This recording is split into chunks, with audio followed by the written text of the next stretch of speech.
नमस्कार, राष्ट्र जगत विजन न्यूज में आपका स्वागत है। मैं हूं आपके साथ भी। छत्तीसगढ़ माध्यमिक शिक्षा मंडल की 10वीं और 12वीं की परीक्षा में मेरिट लिस्ट में स्थान बनाने वाले स्टूडेंट्स का राज्यपाल रमेन डेका ने सम्मान किया।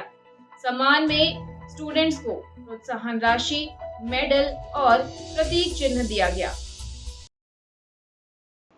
राज्यपाल डेका ने विद्यार्थियों से संवाद करते हुए कहा कि अनुशासन, परिश्रम और समर्पण से ही जीवन में सफलता प्राप्त की जा सकती है।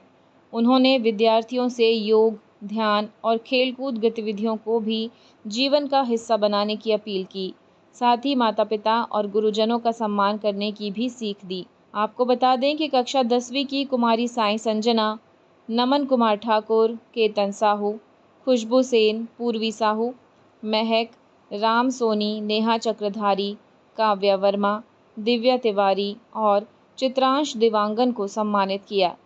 इसी तरह कक्षा 12वीं के प्रावीण्य सूची में स्थान प्राप्त करने वाली कुमारी पल्लवी वर्मा, कुमारी रुचिका साहू, कुमारी कीर्ति यादव, कुमारी रुचि कल्याणी और कुमारी भूमिका देवांगन को भी सम्मानित किया गया। कार्यक्रम के अंत में छत्तीसगढ़ के विधायक पुरंदर मिश्रा ने भी विद्यार्थियों को शुभकामनाएं दी और शिक्षा को उज्जवल भविष्य की कुंजी बताया। और फिलहाल खबरों में इतना ही। अपडेटेड रहने के लिए हमारे चैनल को सब्सक्राइब कर लीजिए। नई खबरों के नोटिफिकेशन के लिए बेल आइकन जरूर दबाइए। नमस्कार।